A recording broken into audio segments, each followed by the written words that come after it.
साहित्य संगीत कला विहीनम साक्षात् पशुपुच्छ विषाणहीनम तृणं न खादन्नपि जीवमानम्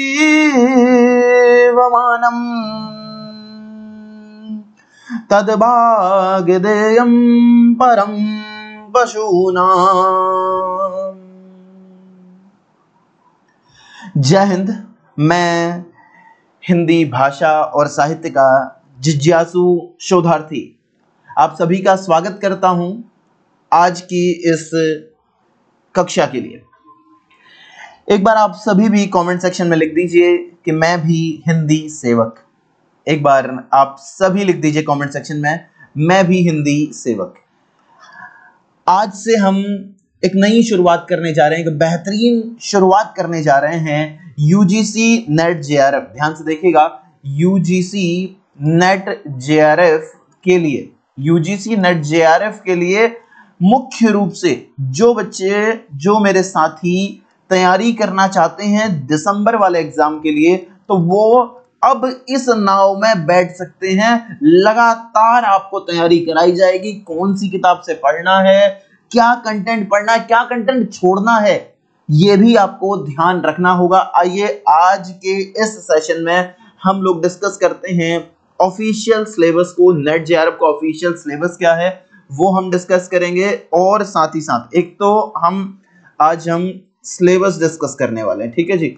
एक तो हम सिलेबस डिस्कस करेंगे, साथ ही साथ सिलेबस और इसको कवर कैसे करना है, ठीक है जी। सिलेबस को हम कवर कैसे करें, कितना समय लगेगा इसको कवर करने में, किताबें कौन कौन सी पढ़नी है, ठीक है जी, किताब कौन कौन सी पढ़नी है, क्या पढ़ना है क्या नहीं पढ़ना है, ये भी आपके लिए बहुत महत्वपूर्ण होता है। देखिएगा, विश्वविद्यालय अनुदान आयोग नेट ब्यूरो का जो ऑफिशियल सिलेबस है वो ही मैंने आपके सामने खोला है, ठीक है जी। हम ऑफिशियल सिलेबस से देख रहे हैं, आप सभी को पता होगा कि इसमें 10 इकाइयां हैं, ठीक है जी। पेपर 2 की मैं बात कर रहा हूं, जो साथी हिंदी को विषय चुनेंगे, पेपर 2 जिनका हिंदी रहेगा, 10 इकाइयां होती हैं। हालांकि पेपर 1 में भी 10 ही इकाइयां होती हैं, यहां मैं सिर्फ पेपर 2 की बात कर रहा हूं। 10 इकाइयां होती हैं, ठीक है जी। ये देखिएगा, ये है आपकी पहली इकाई। तो पहली इकाई में आ जाता है हिंदी भाषा और उसका विकास। हिंदी भाषा और उसका विकास। एक और प्रश्न आता है यहां कि हम कौन सी इकाई से पढ़ना शुरू करें, क्या करें, पढ़ाई शुरू कहां से करें, तैयारी शुरू कहां से करें, ये एक बिंदु आता है। तो मेरा अपना ये सजेशन रहेगा आपको कि आप इकाई 1 से ही शुरू करें। इकाई 1 से क्यों? क्योंकि देखिएगा, यहां है व्याकरण। अगर आपकी व्याकरण अच्छी रहेगी ना, तो आप साहित्य के पूरे सफर को बहुत ही अच्छे तरीके से कर पाएंगे, ठीक है जी। तो आप व्याकरण वाले अंश से, यानी कि आप इकाई 1 से शुरू करेंगे तो एक बेहतर विकल्प हो सकता है। लेकिन ऐसा जरूरी नहीं है कि आप जी इकाई 1 से ही पढ़ेंगे, इकाई 2 से ही पढ़ेंगे, इकाई 3 को लगातार ही पढ़ना है, ऐसा नहीं होता है। ये मेरा अपना सजेशन है आप लोगों को। देखिएगा, हिंदी की ऐतिहासिक पृष्ठभूमि, यहां हमें समझना होता है कि हिंदी भाषा का विकास कैसे हुआ। आप लोगों को पता होगा कि सबसे पहले वैदिक संस्कृत हमारे पास थी। हालांकि वैदिक संस्कृत से पहले भी कोई ना कोई भाषा रही होगी, लेकिन उसके प्रमाण हमें नहीं मिलते हैं। वैदिक संस्कृत के बाद लौकिक संस्कृत आई, फिर पाली है, प्राकृत है, अपभ्रंश है, अपभ्रंश के बाद अवहट्ट। कुछ लोग अवहट्ट को मान्यता देते हैं, कुछ नहीं भी देते हैं, ठीक है जी। और उसके बाद आती है हिंदी। हिंदी में भी अलग अलग बोलियां हैं, कौन सी बोली का विकास किस अपभ्रंश से हुआ है, इस तरीके के तमाम प्रश्न आपकी परीक्षा में आते हैं, ध्यान रखिएगा। देखिए, यहां 10 इकाइयां हैं, कुल कितनी इकाइयां हैं, 10, और लगभग हम मान के चलें तो हर इकाई से ही ठीक ठाक प्रश्न आपको देखने को मिल जाएंगे, ठीक है जी। यानी कि हम जब बात करेंगे हर इकाई की, तो आपको 10-10 प्रश्न के आसपास मिल सकते हैं हर इकाई से। लेकिन ऐसा फिक्स होता नहीं है, ध्यान रखिएगा। मैं कह रहा हूं ऐसा फिक्स नहीं होता, क्योंकि इकाई जो 2 है, इकाई 2, वहां है हिंदी साहित्य का इतिहास। और हिंदी साहित्य का जो इतिहास है, यही कहीं ना कहीं आपको, अब यही जो लेखक हैं आपको दिख जाएंगे इकाई 5 में, इकाई 6 में, इकाई 7 में।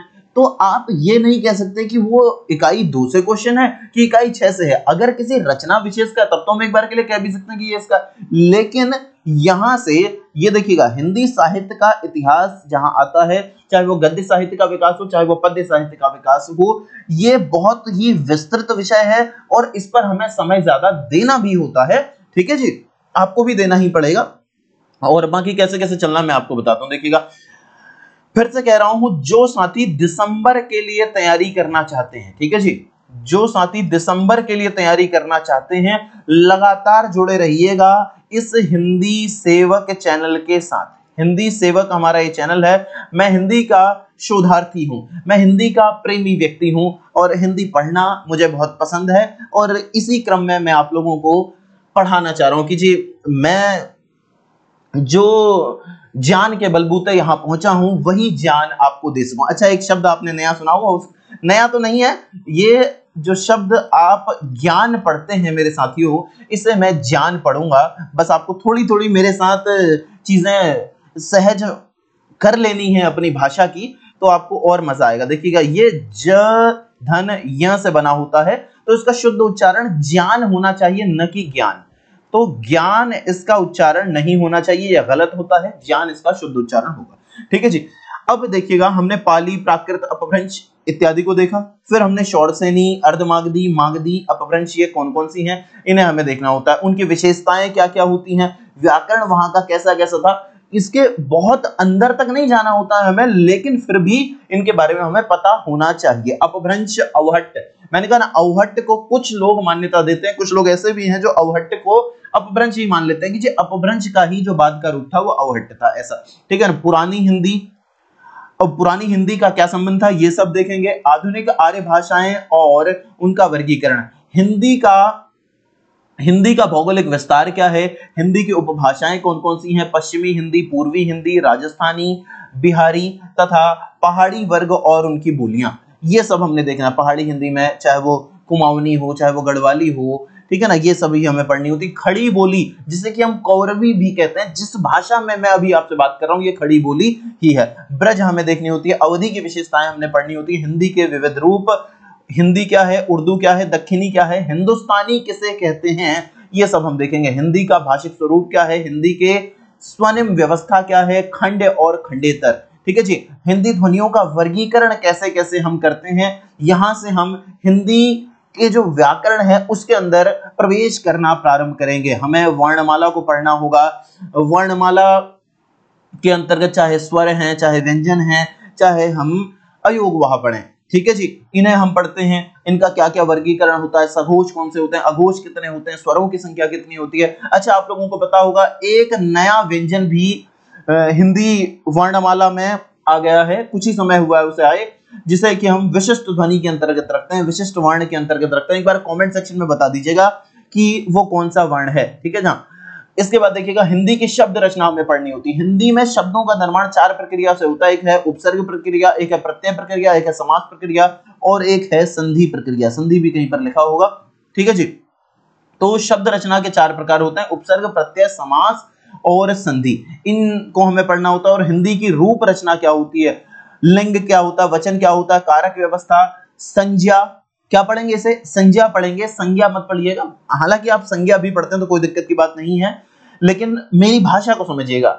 मैं गलत नहीं बोल रहा हूं, यहां मैं शुद्ध बोल रहा हूं, परिमार्जित बोल रहा हूं, ठीक है। क्योंकि देखिए मैंने हिंदी को बहुत प्रेम दिया है, प्रगाढ़ रूप से प्रेम दिया है, इसीलिए मैं इस तह तक आपको ले जा सकता हूं और ले जाने की काबिलियत रखता हूं और ले जाऊंगा भी। 2025 का दिसंबर वाला जेआरएफ आपका क्वालिफाई होगा, ये बात तय रखिए।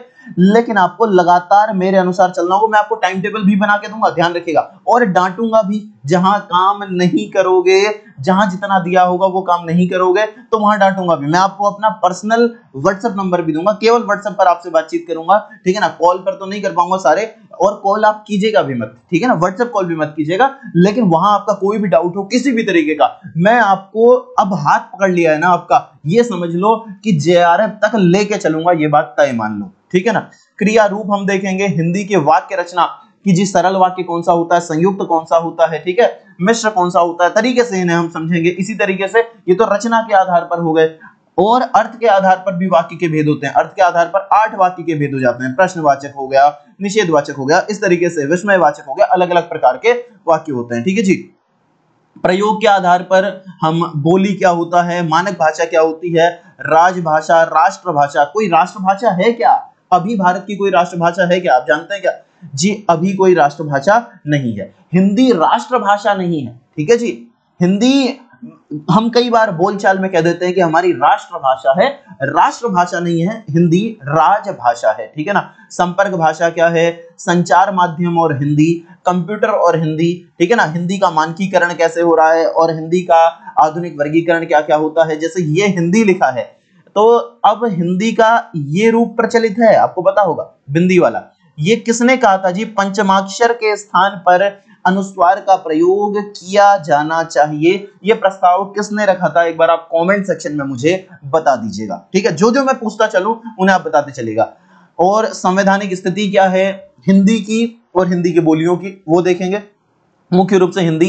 देवनागरी लिपि क्या है और लिपि होता क्या है, मैं इस लेवल से आपको लेके चलूंगा। सबसे देखो, कल को आपने शिक्षक बनना है, कल को आपने असिस्टेंट प्रोफेसर बनना है, आप पढ़ाएंगे, आप भारत का निर्माण करेंगे, तो आपको वो पारंगत बनना होगा, आपको एकदम एक्सपर्ट बनना होगा। आप कल को ऐसे शिक्षक ना बने कि जी हाँ ठीक है चल रहा है, ये नहीं, आपने एकदम एक्सपर्ट रहना है, ठीक है ना। तो आपको मैं वैसे ही लेके चलूंगा। देखिएगा, हिंदी भाषा की जो लिपि है देवनागरी लिपि, उसे समझेंगे, विशेषताएं क्या है उसका, मानकीकरण कैसे कैसे किया गया है, इन सबको हम देखेंगे। और इसकी डिटेल्ड यही पीडीएफ आपको चाहिए हो तो आप मुझसे ये व्हाट्सएप नंबर पर मांग सकते हैं, अभी मैं व्हाट्सएप नंबर आपको दे दूंगा, ठीक है जी। आगे देखिएगा, हिंदी साहित्य का इतिहास, ये बहुत बड़ी इकाई है, इकाई संख्या 2 है ये, यही बड़ी इकाई है, ठीक है। अच्छा, मैं इकाई संख्या 1 आप कैसे पढ़ें वो भी बता दूं।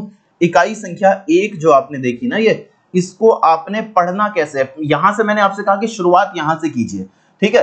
तो इसको आप इस किताब से पढ़ सकते हैं, ये एक बेहतर किताब है, व्यावहारिक सामान्य हिंदी, डॉक्टर राघव प्रकाश की किताब है, ये एक अच्छी किताब है। इसके अलावा अन्य किताबें भी हो सकती हैं, ठीक है, लेकिन छोट भैया टाइप की किताबों से मत पढ़िएगा।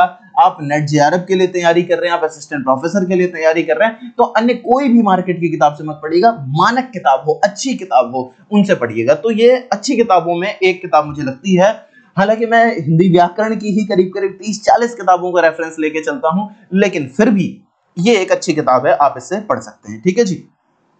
और आगे देखिएगा, यहां तक की हमने बात की। अब मैं चल रहा हूं इकाई 2 की ओर। इकाई 2 हमने कहां से पढ़नी है, कैसे पढ़नी है, तो इसकी बात करेंगे, ठीक है जी। अभी सबसे पहले हम देखें कि हिंदी साहित्य इतिहास दर्शन, ठीक है जी। हिंदी साहित्य का इतिहास दर्शन क्या है? साहित्य के इतिहास का, साहित्य का नहीं, साहित्य के इतिहास का, कि सबसे पहले इतिहास किसने लिखा और उनका क्या दर्शन था, किस तरीके से लिखा, और इतिहास लेखन की पद्धतियां आगे हम पढ़ेंगे, ठीक है जी। इतिहास लेखन की पद्धतियां, कि कालानुक्रम पद्धति क्या थी, कालानुक्रम पद्धति क्या थी, ठीक है जी। इसी तरीके से वर्णानुक्रम, कालानुक्रम से भी पहले आ गई वर्णानुक्रम। वर्णानुक्रम पद्धति से सबसे पहले इतिहास लिखा था किसने?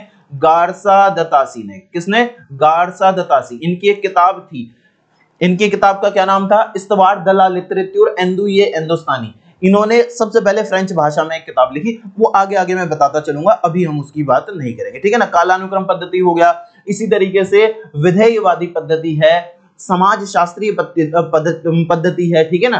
तो इस तरीके से है, लेकिन सबसे प्रचलित पद्धति और सबसे अच्छी पद्धति जो मानी जाती है वो है विधेयवादी पद्धति। और विधेयवादी पद्धति में ही किसने लेखन किया है? तो हिंदी साहित्य लेखन के सिरमौर लेखक कौन है? कौन है जी बताइएगा? तो वो है रामचंद्र शुक्ल, ठीक है जी। विधेयवादी पद्धति का ही उन्होंने प्रयोग किया। आगे देखिएगा, इसके बाद हिंदी साहित्य का काल विभाजन कैसे कैसे होता है, किस साहित्य इतिहास लेखक ने कैसा काल विभाजन किया, यहाँ रामचंद्र शुक्ल ने क्या कहा, हजारी प्रसाद द्विवेदी ने क्या कहा, और किसने किस काल को क्या नाम दिया है। आदिकाल को आदिकाल ही कहते हैं क्या? आदिकाल को किसी ने वीरगाथा काल भी कहा था क्या? किसी ने सिद्ध सामंत काल भी कहा था क्या? किसी ने बीजवपन काल भी कहा था क्या? जी, इस तरीके से हमें देखना होता है, ठीक है ना। किसी ने प्रारंभिक काल कहा था क्या, आधार काल कहा था क्या, उन सबको हमें देखना होता है। आदिकाल की विशेषताएं क्या कह रही है, आदिकाल में भाई अपभ्रंश साहित्य रचा गया, आदिकाल में ही लौकिक साहित्य भी कुछ मिलता है हमें, ठीक है जी, लौकिक साहित्य मिलता है, धार्मिक साहित्य हमें काफी सारा देखने को मिलता है, चाहे वो जैन साहित्य हो, चाहे वो बौद्ध साहित्य हो, ये है। तो साहित्यिक प्रवृत्तियां हम देखेंगे। रासो साहित्य के अंतर्गत क्या था जी, ये पंक्ति आपने बहुत सुनी होगी कि 12 बरस लो कूकर जीवे, अरे 12 बरस लो कूकर जीवे, अरे 13 लो जिए सियार, अरे बरस 18 क्षत्रिय जीवे, आगे जीवन को धिक्कार, अरे आगे जीवन को धिक्कार। किसकी है ये पंक्तियां? ये जो मैंने अभी पंक्तियां बोली ये परमाल रासो की पंक्तियां हैं। परमाल रासो, परमाल रासो, जिसे हम आल्हा खंड भी कह देते हैं, हालांकि आल्हा खंड परमाल रासो का ही एक भाग है। और ये जो पंक्ति है ये जगनिक की है। परेशान मत होइएगा सर ये क्या है, जगनिक कौन है, हमने तो नहीं सुना। जो शुरुआती तौर पर अभी आए हों, जिनको नहीं जानकारी हो, हालांकि एमए में आप लोगों ने पढ़ा होगा, लेकिन अगर नहीं भी पढ़ा तो परेशान मत होइए। मैंने कहा ना, हाथ पकड़ लिया है, अब जेआरएफ तक लेकर चलूंगा, ये बात तय मान लो, ठीक है नहीं। आदिकालीन हिंदी का जैन साहित्य कैसा था, सिद्ध साहित्य कैसा था, नाथ साहित्य कैसा था, अमीर खुसरो की हिंदी कविता, अमीर खुसरो खड़ी बोली का प्रारंभिक प्रयोक्ता इन्हें माना जाता है। विद्यापति को देखेंगे कि देश लबा है ना सब जन बैठा ते तैसन जब ओ अवहट्टा, इन्हें पढ़ेंगे जी, ठीक है। विद्यापति को हमने पढ़ना है। आगे देखिएगा इनके पदावली और लौकिक साहित्य कैसा कैसा रहा वो देखेंगे। इसके बाद आ जाता है भक्ति काल, जिसे कि हिंदी साहित्य का स्वर्ण युग कहते हैं। हिंदी साहित्य का स्वर्ण युग कहते हैं। किसने कहा है, क्या कहा है, अभी उस पर मैं नहीं जा रहा हूं, वरना आप परेशान हो जाएंगे। अरे सर इतना सारा फैक्ट होता है क्या? नहीं होता है, जो कुछ भी होता है तो मैं लेके चलूंगा, परेशान मत होइए। देखिएगा भक्ति आंदोलन के उदय, एक और चीज है, देखो बहुत सारे लोग ऐसे हैं जो जेआरएफ की तैयारी कर रहे हैं पर हो ही नहीं रहा है यार। क्यों? स्ट्रेटजी की दिक्कत है। क्या है? स्ट्रेटजी गलत है भाई, ठीक है ना, स्ट्रेटजी गलत है, स्ट्रेटजी ठीक नहीं हो पा रही है उनकी, इसीलिए वो नहीं कर पा रहे हैं। और ध्यान रखिएगा पहले ऐसा था कि 2 से 3 महीने भी पढ़ के जेआरएफ हो जाएगा, आज ऐसी स्थिति नहीं है। इसीलिए मैं कह रहा हूं जो दिसंबर में जेआरएफ क्वालिफाई करना चाहते हैं मेरे साथ आ जाओ, दिसंबर में आपका जेआरएफ क्वालिफाई करवा दूंगा, ये तुम्हारे बड़े भाई का वादा है। देखिएगा भक्ति आंदोलन के उदय के सामाजिक सांस्कृतिक कारण क्या क्या रहे, किसने कहा कि जी ये इस्लाम के आने के कारण भक्ति आंदोलन आया है। और ये पंक्ति आप सुनेंगे कि भक्ति द्राविण उपजी लाए रामानंद, अरे भक्ति द्राविण उपजी लाए रामानंद, प्रगट किया कबीर ने 7 दीप नवखंड, अरे प्रगट किया कबीर ने 7 दीप नवखंड, मोको कहाँ ढूंढ रे बंदे मैं तो तेरे पास में, ना मैं देवल ना मैं मस्जिद ना काबे कैलाश में। ये किसकी पंक्ति है? कबीरदास जी की। काफी कुछ पढ़ेंगे। मसी कागज छुयो नहीं, कलम कही नहीं हाथ, ठीक है जी। भक्ति आंदोलन का अखिल भारतीय स्वरूप कैसे कैसे आया, कैसे कैसे भक्ति आंदोलन का उदय हुआ, उसमें अद्वैतवाद का क्या समर्थन रहा भक्ति आंदोलन के उदय में। और जैसे मैंने आपसे कहा कि भक्ति द्राविण उपजी लाए रामानंद, प्रगट किया कबीर ने 7 दीप नवखंड, तो द्रविड़ से कैसे भक्ति आई और ये कैसे कैसे रहा पूरा, इस पूरे को हम समझेंगे, ठीक है। इसी के लिए एक श्लोक भी आता है गीता में कि उत्पन्ना द्राविणे चाहम वृद्धम कर्नाटके गता, क्वचित क्वचित महाराष्ट्रे गुर्जरे जीर्णताम गता, कि मेरा उदय कहां हुआ? उत्पन्ना द्राविणे चाहम, मेरा उदय हुआ दक्षिण में, उत्पन्ना द्राविणे द्रविड़ प्रदेश में, उत्पन्ना द्राविणे चाहम वृद्धम कर्नाटके गता, और मेरी वृद्धि कहां हुई?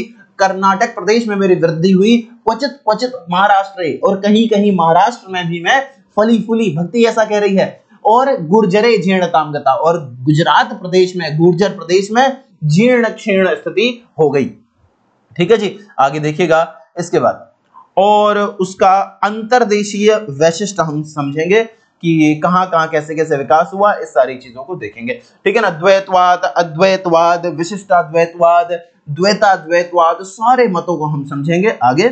ये देखिएगा भक्ति काव्य की सामाजिक सांस्कृतिक पृष्ठभूमि क्या रही, आलवार संत कौन थे, नयनार कौन थे, ठीक है जी, नयनवार भी इन्हें कहते हैं। देखिएगा भक्ति काव्य के प्रमुख संप्रदाय कौन कौन से रहे, उनका वैचारिक आधार क्या था। यहाँ आपको दर्शन भी सिखाऊंगा, केवल हमने रटना नहीं है, केवल रटना नहीं है, रट के काम अब चलेगा भी नहीं। आप सोचिए कि रट के जेआरएफ निकल जाएगा, नहीं निकलेगा जी। समझना पड़ेगा द्वैतवाद क्या है, अद्वैतवाद क्या है, विशिष्टाद्वैतवाद क्या है, इसे भाई द्वैतवाद क्यों कहते हैं, ठीक है जी, किसका मत क्या था, उस सबको हमें समझना होगा। निर्गुण सगुण कवि और उनका काव्य क्या रहा। निर्गुण नेति नेति, क्या कहते हैं, न इति न इति, ऐसा नहीं ऐसा नहीं, ठीक है जी। अगुण ही सगुण ही नहीं कछु भेदा, ऐसा भी कहा गया है। अगुण ही सगुण ही नहीं कछु भेदा। आइए चलेंगे वहां भी, रीति काल की बात करेंगे। ये रीति क्या है, क्या ये काव्य की रीति है, क्या ये वही वाली रीति है, नहीं जी, इसका मतलब है शैली, ठीक है ना। इस सब को समझेंगे। जब भक्ति बहुत चल रही थी, भक्ति भक्ति भक्ति भक्ति, दुनियादारी को इंसान छोड़ रहा था, तो उस समय आया रीति काल, श्रृंगार फिर से आया। क्योंकि जीवन देखिए ये सतत है, ये नदी की तरह प्रवाहमान है, तो इसका चलना आवश्यक है। देखिएगा रीति काल को हम 3 भागों में विभक्त करते हैं, रीतिबद्ध, रीति सिद्ध और रीति मुक्त। इसमें एक महान कवि रीति सिद्ध के अंतर्गत, महान इसलिए कि पूरे रीति काल पर एक कवि भारी पड़ता है, और वो कौन है जी, वो है बिहारी लाल। बिहारी लाल, ठीक है जी, बिहारी लाल। बिहारी लाल के दोहों के बारे में कहा गया, 713 दोहे इन्होंने लिखे, ठीक है जी, 713 दोहे लिखे इन्होंने, 713 इन्होंने दोहे लिखे, 6 इनके सोरठे मिलते हैं। तो इसीलिए आपने ऐसा वर्णन भी देखा होगा कि इनके कुल 719 छंद हैं, ठीक है जी।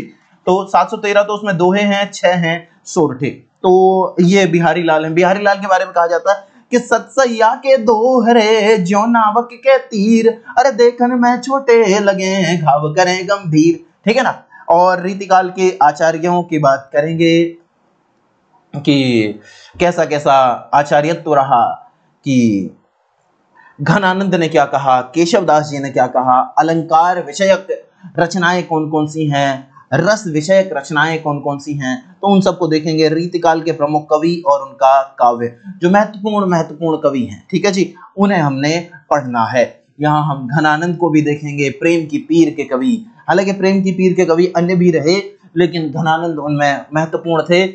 मैं रीति मुक्त काव्यधारा की यहाँ बात कर रहा हूँ। उसके बाद आ जाता है हमारे पास आधुनिक काल, सबसे विस्तृत काल यही है, क्योंकि यहाँ विकास हुआ गद्य का। यहाँ किसका विकास हुआ, गद्य का विकास हुआ। अब तक तो मुख्य रूप से पद्य ही चल रहा था, लेकिन आधुनिक काल से गद्य का भी विकास हुआ, तो बहुत ही वृहद मात्रा में लेखन होने लगा, क्योंकि प्रिंटिंग प्रेस इत्यादि भी आ गई थी। आगे देखिएगा, हिंदी गद्य का उद्भव और विकास कैसे हुआ, इसकी हम बात करेंगे, किसका किसका योगदान रहा। देखिएगा, भारतेंदु पूर्व हिंदी गद्य क्या क्या था, भारतेंदु से पहले का गद्य क्या क्या था, कितना लिखा गया, उसकी बात करते हैं। 1857 की क्रांति का क्या योगदान रहा, सांस्कृतिक पुनर्जागरण क्या रहा, ठीक है ना। भारतेंदु और उनका युग, भारतेंदु मंडल क्या था, ठीक है जी। पत्रकारिता का आरंभ हुआ 19वीं शताब्दी की हिंदी पत्रकारिता को देखेंगे। आधुनिकता की अवधारणा को देखेंगे, इसे हमने समझना होता। फिर आ जाता द्विवेदी युग। द्विवेदी युग, इन्होंने सरस्वती पत्रिका का संपादन किया था 1903 से लेकर 1920 तक। अभी याद मत कीजिए, जो मैं बताता जा रहा हूं सिर्फ सुनते जाइए, यहां से आपने अभी याद कुछ नहीं करना है। एक एक फैक्ट आपको याद मैं करवा दूंगा, उसकी गारंटी मेरी रही, ठीक है ना। अभी बस आप सुनते जाइए। तो द्विवेदी युग, महावीर प्रसाद द्विवेदी और उनका युग, हिंदी नवजागरण और सरस्वती पत्रिका, बहुत ही महत्वपूर्ण भूमिका रही इस पत्रिका की हिंदी भाषा के विकास में, हिंदी साहित्य के विकास में भी। राष्ट्रीय काव्य धारा के प्रमुख कवि, स्वच्छंदतावाद क्या था, उनके प्रमुख कवि कौन कौन थे, इन्हें हम देखेंगे। छायावाद, स्थूल के प्रति सूक्ष्म का विद्रोह भी इसे कहा जाता है, ठीक है जी। किसने कहा है वो भी नहीं बताऊंगा, आगे आगे चलते चलिए ना। अभी तो मैं आपके मन में जिज्ञासा लाना चाह रहा हूं, जिज्ञासा नहीं, जिज्ञासा। आगे देखिएगा, छायावादी काव्य की प्रमुख विशेषताएं, छायावाद के प्रमुख कवि कौन कौन से थे, भाई निराला जी ने क्या लिखा, जयशंकर प्रसाद ने क्या लिखा, और इसी तरीके से पंत, प्रकृति के सुकुमार कवि जिन्हें कहा जाता है, और महादेवी वर्मा। इसी तरीके से छायावाद में और क्या क्या लेखन हुआ उसे देखेंगे, प्रगतिवाद की अवधारणा को देखेंगे, प्रगतिवादी काव्य, उसके प्रमुख कवि, प्रयोगवाद, नई कविता के कवि, ठीक है जी, समकालीन कविता वर्ष 2000 तक और समकालीन साहित्यिक पत्रकारिता, इस सब को हम देखने वाले हैं। ठीक है जी, हिंदी साहित्य की गद्य विधाओं का कैसे कैसे विकास हुआ ये हमें देखना होता है। देखिएगा, हिंदी उपन्यास, भारतीय उपन्यास की अवधारणा क्या रही, भारतीय उपन्यास कैसे कैसे इसका विकास हुआ, उस सबको समझेंगे। प्रेमचंद पूर्व उपन्यास कौन कौन से थे, उनमें से महत्वपूर्ण कौन कौन से हैं, और जो महत्वपूर्ण है उनकी पृष्ठभूमियां भी आपको बताऊंगा। प्रेमचंद और उनका युग ये देखेंगे। प्रेमचंद को कथा सम्राट भी कहते हैं, उपन्यास सम्राट भी कहते हैं। भाई प्रेमचंद के परवर्ती उपन्यासकार कौन कौन हुए वर्ष 2000 तक, इसे हमने पढ़ना है। कहानी, हिंदी कहानी की बात करेंगे आगे। देखिएगा, हिंदी कहानी का उद्भव और विकास हमें पढ़ना है। हिंदी की पहली कहानी कौन सी थी, रामचंद्र शुक्ल ने पहली कहानी किसे माना है और अन्य अन्य ने किसे माना है, ये सब हमें पढ़ना होता है। ठीक है जी, और हिंदी कहानी पहली कौन सी है, क्यों है, उसमें तार्किक रूप से हमें समझना होता है। क्या हिंदी की कहानी के सारे तत्व इसमें हैं कि नहीं है, इस सब पर हम पूरी विस्तृत चर्चा करेंगे। प्रमुख कहानी आंदोलन और प्रमुख कहानीकार ये हम समझेंगे। आगे देखिएगा, हिंदी नाटक और रंगमंच। ठीक है जी, हिंदी नाटकों की बात करेंगे और रंगमंच की बात करेंगे। विकास के चरण, भारतेंदु युग, प्रसाद युग, प्रसादोत्तर युग। नाटक में बहुत महत्वपूर्ण भूमिका प्रसाद की रही है। हालांकि यह कहा जाता है कि प्रसाद के नाटक मंच पर खेले जाने लायक नाटक नहीं है, बड़े कठिन नाटक हैं, पर फिर भी प्रसाद जी ने नाटक के विकास में बहुत महत्वपूर्ण योगदान दिया। भारतेंदु युग को हमने देखना है, प्रसाद युग को देखना है, प्रसादोत्तर युग को हमने देखना है, स्वातंत्र्योत्तर युग को देखेंगे, साठोत्तर युग, नया नाटक है, ये सब हमने देखना है। प्रमुख नाट्य कृतियां कौन कौन सी हैं, प्रमुख नाटककार कौन कौन से हैं वर्ष 2000 तक के। आगे देखिए, हिंदी एकांकी, पहली एकांकी कौन सी है, महत्वपूर्ण एकांकियां कौन सी हैं, सब पर विस्तृत चर्चा करेंगे। मैंने कहा ना, दिसंबर में जिसने जेआरएफ क्वालिफाई करना हो तो भाई वो हिंदी सेवक इस चैनल को सब्सक्राइब कर लो, जुड़ जाओ इस चैनल के साथ, बस यहीं से आपका अब जेआरएफ होने वाला है। हिंदी का लोक, रंगमंच और नुक्कड़ नाटक इत्यादि को हम देखेंगे। हिंदी निबंध की बात करेंगे तो हिंदी निबंध का उद्भव और विकास, शुरुआती निबंध कौन कौन से रहे, हिंदी के तत्व कौन कौन से, निबंध के तत्व कौन कौन से हैं वो भी देखेंगे।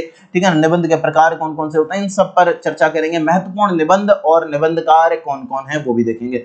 हिंदी आलोचना की बात करें, हिंदी आलोचना का उद्भव और विकास, समकालीन हिंदी आलोचना और उसके विविध प्रकार, प्रमुख आलोचक कौन कौन से हैं, नामवर सिंह तक भी भाई। ठीक है ना, अभी कुछ ही वर्ष पहले श्रीमान नामवर सिंह जी का देहांत हुआ था। कब हुआ था, एक बार कमेंट सेक्शन में बता सकें तो बताइएगा। तो बहुत महत्वपूर्ण आलोचक हैं वो भी, उन्हें भी पढ़ना है। ठीक है, जहां जहां से प्रश्न आएंगे उन सारे चीजों को कवर करते चलूंगा। आगे देखिएगा, हिंदी के अन्य गद्य विधाएं, चाहे वो रेखा चित्र हो, चाहे वो संस्मरण हो, चाहे वो यात्रा साहित्य हो, आत्मकथा हो, जीवनी हो, रिपोर्टाज हो या फिर डायरी हो। हिंदी का प्रवासी साहित्य, अवधारणा एवं प्रमुख साहित्यकार, इस सब को हम समझने वाले हैं। ये थी पूरी इकाई 2। इकाई 2 ही सबसे ज्यादा विस्तृत है, सबसे ज्यादा विस्तृत इकाई 2 है, और यही इकाई आपको सबसे ज्यादा परेशान भी करेगी।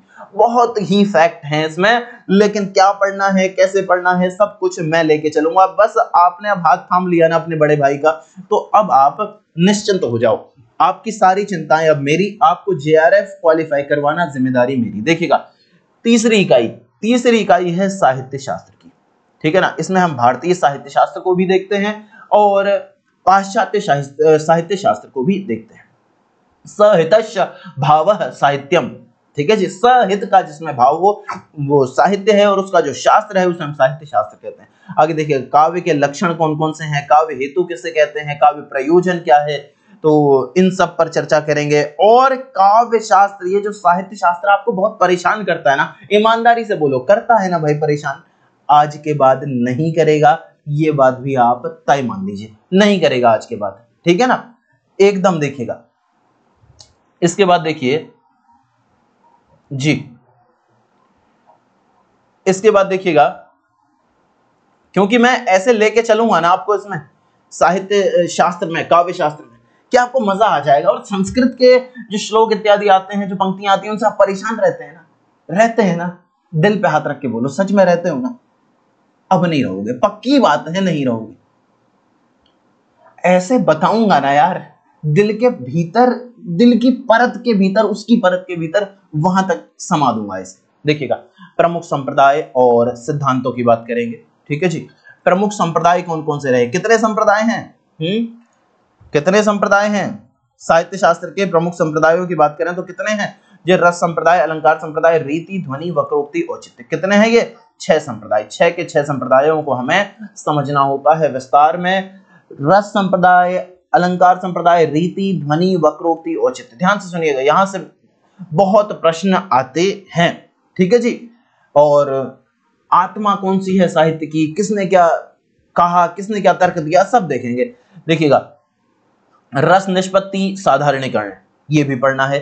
फिर हमें शब्द शक्ति और काव्य गुण, काव्य दोष, किसने कितने काव्य गुण बताए, किसने कितने काव्य दोष बताए, सार्वभौमिक रूप में कितने माने जाते हैं, हमें हर चीज पढ़नी होती है। इसके बाद देखिएगा, पाश्चात्य काव्य शास्त्र, या फिर हम कह लें साहित्य शास्त्र, एक ही बात है। काव्य शास्त्र कहें, साहित्य शास्त्र कहें, एक ही बात है।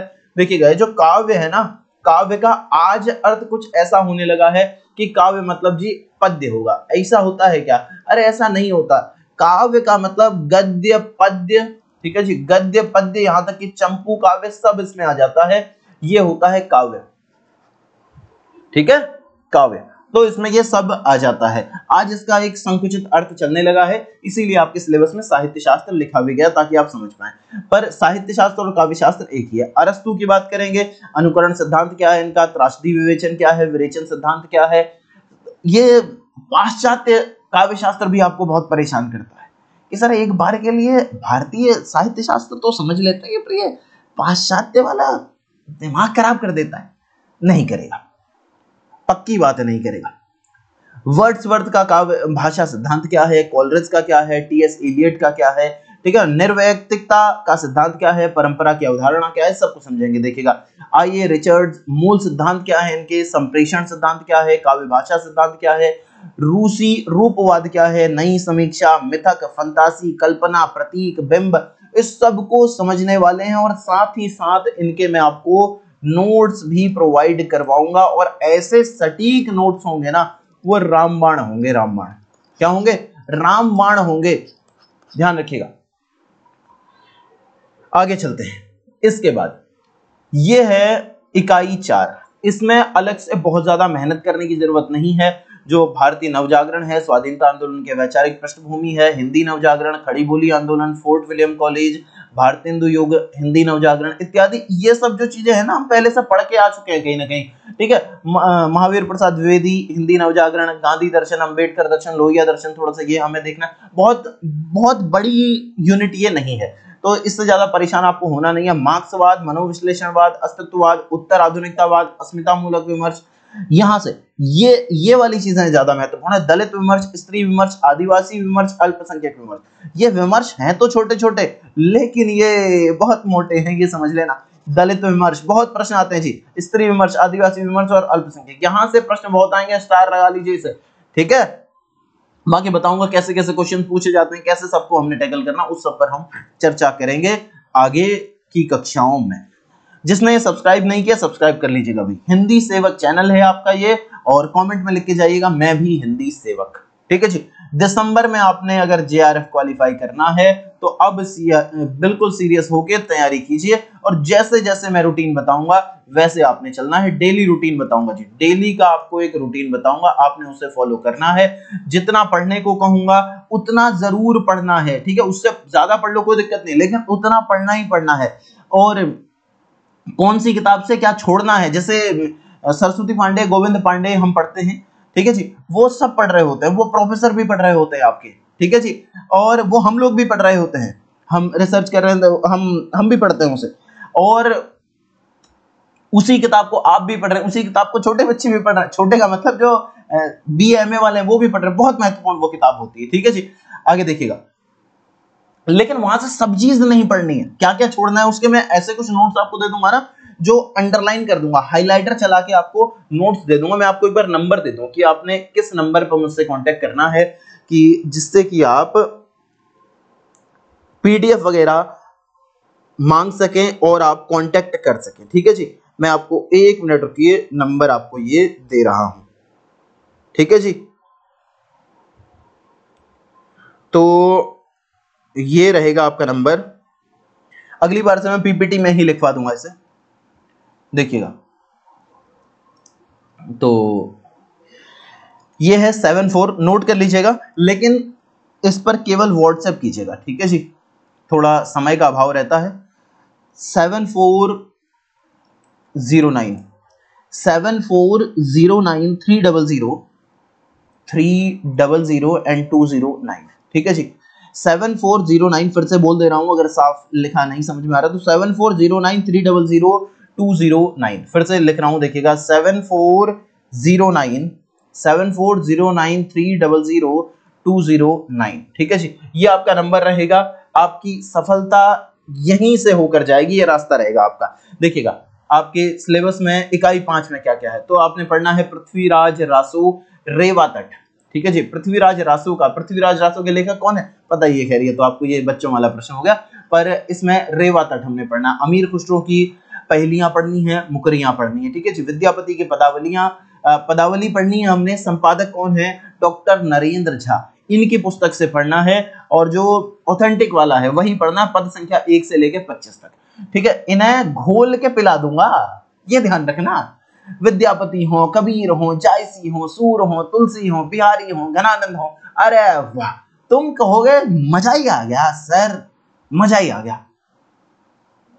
तो आनंद आने वाला है इस पूरी जर्नी में, ठीक है जी। लेकिन ये ध्यान रखना, अगर मैं इतनी मेहनत आपके लिए कर रहा हूं तो आपने बस मुझे इतना सा दे देना है कि जब आप पढ़ाएंगे ना, कल को किसी भी कॉलेज में पढ़ाएंगे, आपका जेआरएफ होना तो तय है, पक्की बात मान लीजिए, लेकिन जब आप पढ़ाएंगे ना, ईमानदारी से पढ़ाना दोस्त, ईमानदारी से, दगाबाजी नहीं, ठीक है ना, ईमानदारी से पढ़ाना, राष्ट्र का निर्माण करना है, ध्यान रखिएगा। तो ऐसा कि जो हमारा नवीन युवा है वो शिक्षा के प्रति रुचि ले, ये नहीं कि केवल रील्स देखे बस, छोटा मोटा।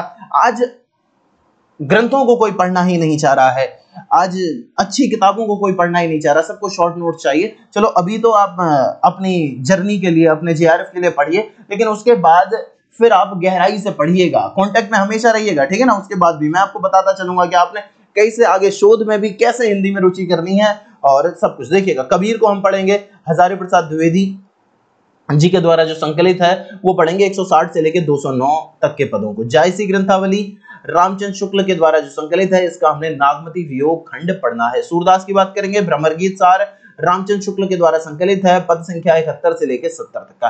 तुलसीदास जी का रामचरितमानस उत्तरकांड, ये हमने पढ़ना है। बिहारी सतसई की बात करेंगे, जो कि जगन्नाथ दास रत्नाकर के द्वारा संकलित है, इसके दोहा संख्या 1 से लेके 50 तक। कि सतसैया के दोहरे जो नावक के तीर, अरे देखने में छोटे लगे घाव करें गंभीर, ठीक है जी, ये देखेंगे।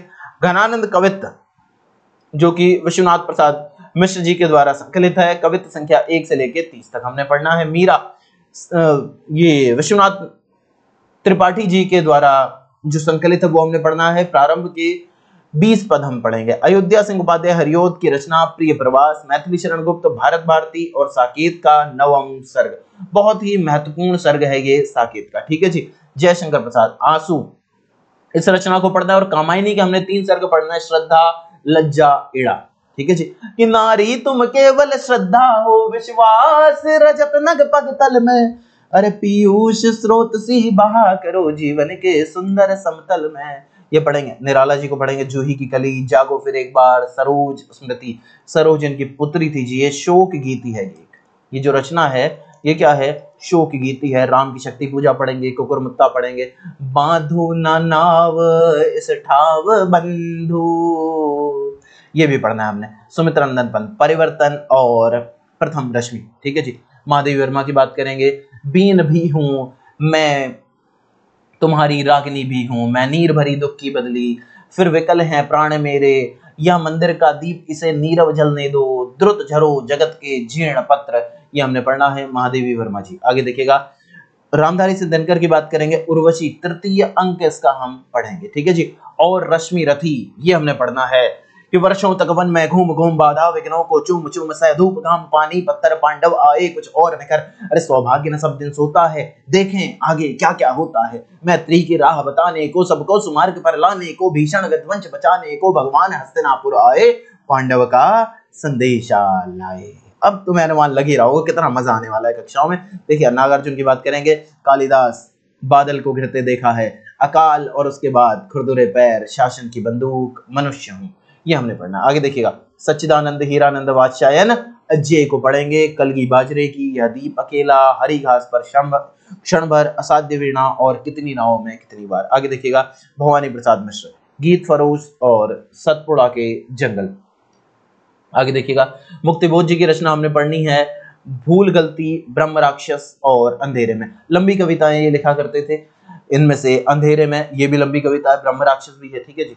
धूमिल की बात करेंगे, नक्सलवाड़ी, मोचीराम, अकाल दर्शन, रोटी और संसद, इन्हें हमने पढ़ना है।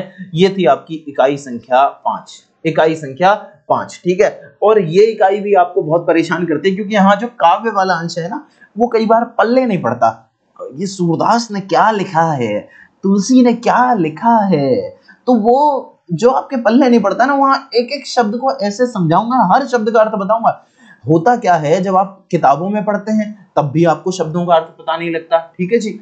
और जब आपको शिक्षक इत्यादि पढ़ा रहे होते हैं कहीं कहीं से, तो वो भी नहीं बताते बहुत सारे शब्दों का, उनको खुद को अर्थ नहीं पता, उन्होंने भी ऐसे ही टाइम पास करके जैसे तैसे पढ़ लिया, तो वो दिक्कत है। इसीलिए हमें डिटेल में पढ़ना होगा। और अब जेआरएफ पहले जैसा जेआरएफ नहीं रहा, फिर से कह रहा हूं, जेआरएफ का पैटर्न बदल रहा है, तो हमें बदलते पैटर्न के अनुसार और लेवल के अनुसार पढ़ना होगा।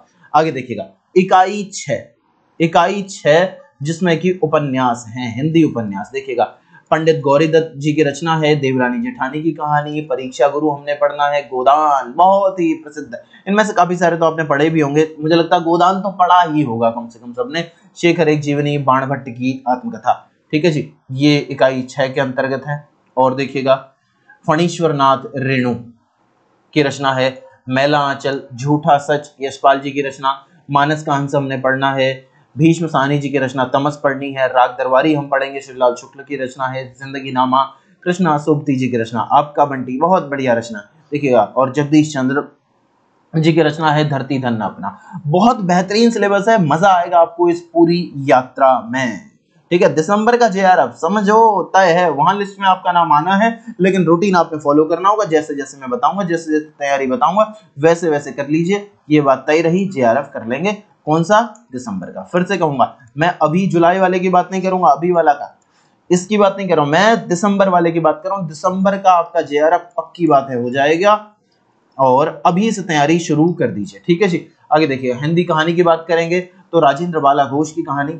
अच्छा, एक बात ये भी समझिए कि अगर रुचि ना आ रही हो ना सिलेबस में, पढ़ने में अगर दिक्कत सी लग रही है, और कैसे ऐसे होगा इतना सारा, तो आप अगर पहली इकाई से शुरू ना करना चाहें तो आप यहां से भी शुरू कर सकते हैं, ठीक है ना, आप यहां से भी प्रारंभ कर सकते हैं। अगर आप पहली इकाई से प्रारंभ ना करना चाहें तो इससे कर सकते हैं। ये एक छोटी इकाई है, इसमें 21 कहानियां हैं, ठीक है जी। आप इन्हें पढ़ सकते हैं आसानी से और बढ़िया से इसे कर सकते हैं। 21 कहानी, आपको ये लगेगा भी कि यार हाँ चलो एक इकाई तो पूर्ण हुई, तो थोड़ा सा आपका कॉन्फिडेंस बढ़ेगा, और कॉन्फिडेंस होना इस जर्नी में बहुत जरूरी है। देखिए, राजेंद्र बाला घोष की रचना है, चंद्रदेव से मेरी बातें और दुलाई वाली, ये हमने पढ़ना है। माधवराव सप्रे जी की कहानी है, एक टोकरी भर मिट्टी, जिसे कि सार्वभौमिक रूप में हिंदी की पहली कहानी माना जाता है। सुभद्रा कुमारी चौहान की रचना है, राही। आगे देखिए, प्रेमचंद की रचना ईदगाह और दुनिया का अनमोल रतन। आगे देखिए, कानों में कंगना, राधिका रमण प्रसाद सिंह की रचना है, उसने कहा था। इसमें सबसे पहले पूर्व दीप्ति पद्धति का प्रयोग हुआ है जी, फ्लैशबैक पद्धति जिसे हम कहते हैं, पूर्व दीप्ति, ठीक है जी। चंद्र शर्मा गुलेरी जी की रचना है, जयशंकर प्रसाद की रचना आकाशदीप, बहुत अच्छी अच्छी कहानियां हैं यार, मजा आ जाता है पढ़ने में। जयेंद्र कुमार, अपना अपना भाग्य, ये है देखिएगा। फणीश्वर नाथ रेणु की रचना तीसरी कसम और लाल पान की बेगम, ये हमने पढ़ना है। आगे देखिएगा, अजय की रचना गैंग्रीन, इसी को आप अगर गूगल पर सर्च करेंगे तो आपको रोज नाम से भी मिल जाएगी। अगर आप गूगल से पढ़ना चाह रहे हो तो परेशान मत होइएगा, गैंग्रीन भी रोज भी दोनों ही इसके नाम है, ठीक है जी। शेखर जोशी की कहानी, कोशी का घटवार। भीष्म साहनी की रचना है, अमृतसर आ गया, चीफ की दावत। आगे देखिए, कृष्णा सोबती की रचना है, सिक्का बदल गया। हरिशंकर परसाई जी की रचना है, इंस्पेक्टर माता दीन चांद पर। ज्ञान रंजन की रचना है, पिता, ये हमने पढ़नी है। कमलेश्वर की रचना है, राजा निर्मनसिया, और निर्मल वर्मा जी की रचना है, परिंदे। ये हैं 21 कहानियां, ये हमने पढ़नी है जी, ठीक है जी। यहां से भी आप प्रारंभ कर सकते हैं, जिसे लग रहा हो कि यार कैसे सिलेबस को कवर करें, तो यहां से शुरू कीजिए। कम से कम आपको ये लगेगा मैंने एक यूनिट तो पूरी कर ली है। ठीक है जी, आगे देखिएगा। इसके बाद है इकाई 8। इकाई 8 को देखिएगा, इसमें हमने पढ़ना है हिंदी नाटक। हिंदी नाटकों में इसमें से भी काफी सारे आपने हो सकता है पहले से पढ़े हो। तो अंधेर नगरी, चौपट राजा, टके सिर बाजी, टके सिर खाजा और भारत दुर्दशा, ये दोनों ही भारतेंदु के नाटक है। जयशंकर प्रसाद जी की रचना है चंद्रगुप्त, स्कंदगुप्त और ध्रुव स्वामिनी, ये है। ठीक है जी, आगे देखिएगा। धर्मवीर भारती की रचना है अंधा युग, गीति नाट्य है ये। लक्ष्मी नारायण लाल की रचना है सिंदूर की होली। मोहन राकेश आधे अधूरे और आषाढ़ का एक दिन, बहुत प्यारी रचना है दोनों ही, आधे अधूरे भी, आषाढ़ का एक दिन भी। ठीक है, आगे देखिएगा। हबीब तनवीर जी की रचना है आगरा बाजार। आगरा बाजार। सर्वेश्वर दयाल सक्सेना की रचना बकरी। शंकर शेष की रचना एक और द्रोणाचार्य। उपेंद्र नाथ अश्क की रचना अंजो दीदी और मन्नू भंडारी की रचना है महाभोज। ये हमने पढ़ना है, ये थी इकाई 8। ठीक है जी, पुस्तकें अगली किसी वीडियो में बताऊंगा कि कौन कौन सी किताब से पढ़ना। मैंने पहली वाली यूनिट के लिए आपको किताब बता दी। ठीक है, अभी आप पहली यूनिट को तैयार कीजिए, और बाकी अगर आप कहानी वाली यूनिट से शुरू करना चाहते हैं तो गूगल पर आपको कहानियां मिल जाएंगी, आप वहां से पढ़ना शुरू कीजिए। बाकी आपको व्हाट्सएप नंबर मैंने दे ही दिया है, वहां पर आप कॉन्टेक्ट रखिएगा। ठीक है, हिंदी निबंध की बात करेंगे। हिंदी निबंधों में हमने कौन कौन से निबंध पढ़ने हैं, तो दिल्ली दरबार दर्पण, भारत वर्षोन्नति कैसे हो सकती है ये। इसके बाद देखिएगा, प्रताप नारायण मिश्र जी की रचना है शिव मूर्ति। बालकृष्ण भट्ट शिव शंभू के चिट्ठे। रामचंद्र शुक्ल, क्या गजब का निबंध है। कविता क्या है, कविता क्या है, बहुत ही महत्वपूर्ण ये निबंध है। हजारी प्रसाद द्विवेदी जी को देखिएगा, नाखून क्यों बढ़ते हैं, ये निबंध है हजारी प्रसाद द्विवेदी जी का। ठीक है जी, बहुत महत्वपूर्ण लेखक रामचंद्र शुक्ल, गजब का इतिहास इन्होंने लिखा, हिंदी साहित्य का इतिहास नाम से। शुरुआत में हिंदी साहित्य का विकास था वो, बाद में उसका नाम हिंदी साहित्य का इतिहास रख दिया गया। इसी तरीके से हजारी प्रसाद द्विवेदी जी का भी योगदान हिंदी साहित्य के इतिहास में बहुत ही महत्वपूर्ण है। ठीक है जी, विद्यानिवास मिश्र की बात करेंगे, मेरे राम का मुकुट भीग रहा है, ये हमने पढ़ना है। अध्यापक पूर्ण सिंह, मजदूरी और प्रेम, ये निबंध इनका है। आगे देखिएगा, कुबेर नाथ राय, उत्तर फाल्गुनी के आसपास। विवेकी राय जी की रचना उठ जाग मुसाफिर और नामवर सिंह जी की रचना संस्कृति और सौंदर्य। ठीक है जी, इसके बाद अंतिम इकाई है इकाई संख्या 10, और यहां हमने पढ़ना है, देखिएगा, आत्मकथा को, जीवनी और अन्य गद्य विधाएं। देखिएगा, रामवृक्ष बेनीपुरी जी की रचना माटी की मूर्तें हम पढ़ेंगे। महादेव वर्मा जी की रचना ठकुरी बाबा। अगर आपको ये गूगल वगैरह पर ना मिल पाए ना कोई भी रचना, तो आप मुझे बता दीजिएगा, मैं उसकी पीडीएफ आपको व्हाट्सएप पर अवेलेबल करवा दूंगा। ठीक है जी, कोई भी रचना अगर आपको नहीं मिल पा रही हो तो आप मुझे बता दीजिएगा, वो रचना आपको व्हाट्सएप पर मैं अवेलेबल करवा दूंगा। ठीक है ना, परेशान आपने होना बिल्कुल भी नहीं है, आपका बड़ा भाई आपके साथ है, ये बात तय मानिए। देखिएगा, ये है नंबर 7409300209। ठीक है जी, इस पर आप व्हाट्सएप मैसेज कर दीजिएगा, जो भी पीडीएफ नहीं मिलेगी वो मैं आपको उपलब्ध करवा दूंगा। तुलसीराम जी की रचना है मुर्दहिया। आगे देखिए, शिवरानी देवी की रचना है प्रेमचंद घर में। मन्नू भंडारी जी की रचना है एक कहानी यह भी। आगे देखिए, विष्णु प्रभाकर आवारा मसीहा, ये हमने पढ़ना है। आगे हरिवंश राय बच्चन जी की बात करेंगे तो क्या भूलूं क्या याद करूं, ये हमने पढ़ना है। आगे देखिएगा, रमणिका गुप्ता आप दोहरी, ये देखिएगा। हरिशंकर परसाई जी की रचना भोलाराम का जीव। कृष्णचंद्र जी की रचना जामुन का पेड़। बड़ा मजा आता है इसमें, बड़ी बहुत शानदार सी स्टोरी है। ठीक है ना, सारे चैप्टर बड़े अच्छे हैं यार, जो सारी रचनाएं बहुत महत्वपूर्ण। संस्कृति के 4 अध्याय, कौन सा पुरस्कार मिला था संस्कृति के 4 अध्याय पर, दिनकर को बता सकते हैं क्या? कमेंट में बताने का प्रयास कीजिएगा, ना पता हो तो गूगल से सर्च करके बताइएगा, लेकिन एक बहाने से आप सीखेंगे तो सही। एक लेखक की डायरी, ये हमने पढ़ना है। और राहुल सांकृत्यायन जी की रचना मेरी तिब्बत यात्रा। आगे देखिएगा, अजय अरे यायावर रहेगा याद। ये आपका पूरा सिलेबस है जो कि आपने इस पूरी जर्नी में तैयार करना है। ठीक है जी, फिर से कुछ कुछ बातें कहूंगा कि आपने दिसंबर में अगर जेआरएफ क्वालिफाई करना है, आपने अगर दिसंबर वाले जेआरएफ के लिए तैयारी करनी है, दिसंबर में अगर आप जेआरएफ क्वालिफाई होना चाहते हैं, तो हिंदी सेवक इस अध्याय, ये YouTube चैनल को, अपने परिवार को आप सब्सक्राइब कर लीजिए, हो सकता है फिर ये अगली वीडियो आपको ना मिले। और बस इतना सा योगदान आपसे चाहूंगा, एक एक अपने दोस्त को भी जरूर इसके साथ जोड़ लीजिएगा, ज्यादा नहीं, सिर्फ एक एक साथी को। और जेआरएफ दिसंबर तक मैं जोर लगा दूंगा यार। आज जहां हम हैं, जिस स्तर पर आज बैठे हैं, वहीं आपको लेके आएंगे। ठीक है जी, आप भी शोध करेंगे हिंदी में, ये बात तय रही। जेआरएफ दिसंबर वाला आपका होना ही है, पक्की बात है।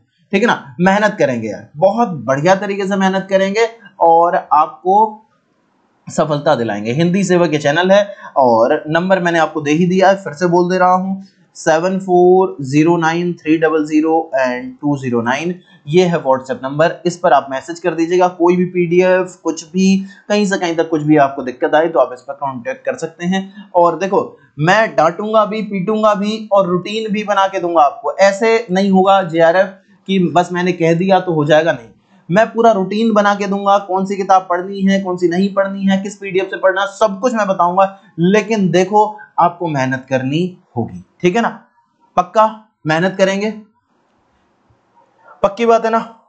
ठीक है भाई, तो आज के सेशन को इतना ही करते हैं। आज आपने सिलेबस देखा, ठीक है, और भी बहुत सारे सेशंस अब आने वाले हैं, बहुत कुछ आने वाला है आपके लिए इसी चैनल पर, बस अब आप बने रहिए। ठीक है जी, एक बार कमेंट सेक्शन में लिख के जाइएगा कि मैं भी हिंदी सेवक। क्या लिख के जाएंगे? मैं भी हिंदी सेवक, ये आप कमेंट सेक्शन में लिख के जाएंगे। चलिए, इतना ही करते हैं फिर आज के सेशन में। आप लोग पढ़ते रहिए, बेहतरीन तरीके से मेहनत करते रहिए। दिसंबर में जरूर आप लोगों ने सेलेक्ट होना है। रिवीजन कीजिएगा, ठीक है ना, जितना आप तक पढ़ा है उसका, और बाकी अब मैं आपको किताबें बताता चलूंगा। और ये जो नंबर आपको दिया है, इस पर आप कांटेक्ट कर सकते हैं अगर आपको नोट्स वगैरह चाहिए हो तो। जी, धन्यवाद।